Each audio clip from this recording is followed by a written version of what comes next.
샬롬, 저는 GCC 44기 훈련생 성동영 간사입니다. 올해는 선교로 나아가는 발걸음이 풍성한 해인 것 같습니다. 전국에서 세계를 향하여 나아가는 단기 선교사님들, 그리고 국내에서 보내는 선교사 또는 도시전도로 나아가는 모든 시멘 여러분을 진정으로 사랑하고 축복합니다.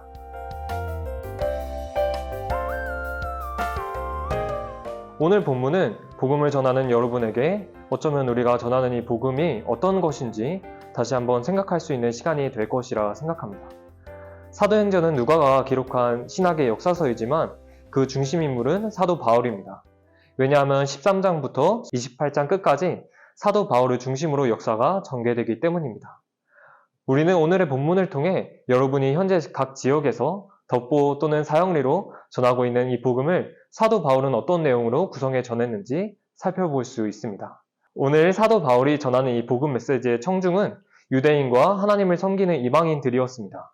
이 대상이 의미하는 바는 이 복음이 전 세계 모든 민족에게 적용되는 말씀이라는 것입니다.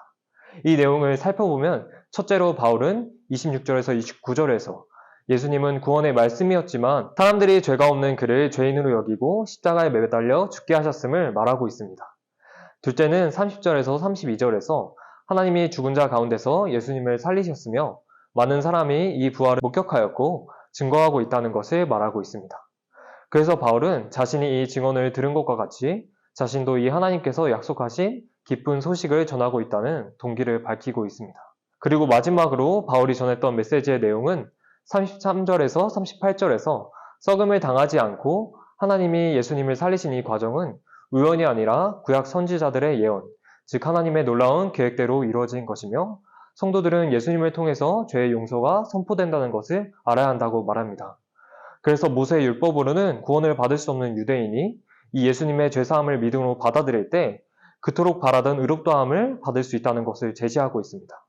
여기까지가 바울이 전한 복음 메시지입니다.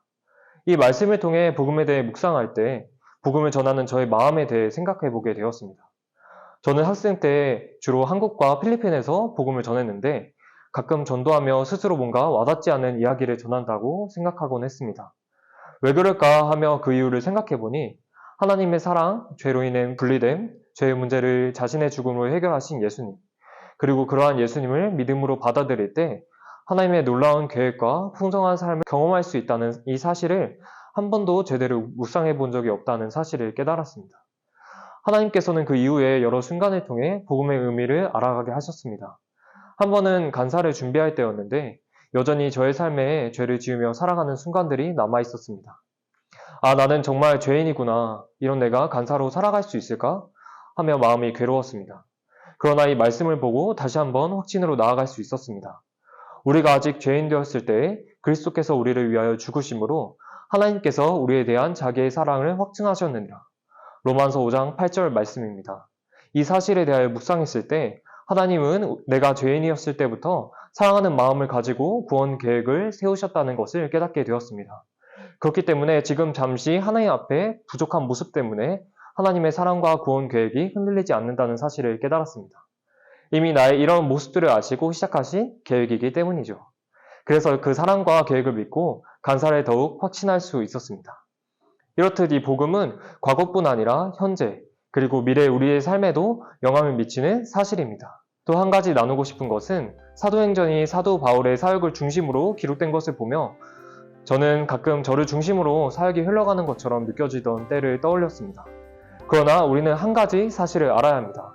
바로 사도 바울이 이방인을 위해 엄청난 사역을 하고 신약 성경의 대부분을 기록한 사람일 수 있었던 것은 성령님이 함께하고 계시기 때문이라는 사실입니다. 이러한 관점에서 바울이 전하는 복음은 결국에 바울의 개인적인 능력이 아니라 성령님의 능력으로 하나님의 능력이신 그리스도 하나님의 신비라는 것입니다. 사랑하는 풍상 독자 여러분, 마지막으로 오늘 본문 41절에 사도 바울의 말을 해석하여 여러분에게 나누고 싶습니다. 복음을 멸시하는 사람은 누군가가 그들에게 복음을 전해준다고 해도 믿지 않을 것입니다. 여기서 멸시하다는 영어로 스코퍼로 교만하고 남을 업신여기는 태도를 의미합니다. 복음을 가볍게 여긴다는 것이죠. 그런 의미에서 제가 생각하기에 이 말씀은 복음을 전하는 우리가 오히려 복음이 우리 자신에게 어떤 영향을 주는지 알지 못할 수 있다는 경고의 말씀으로 다가옵니다.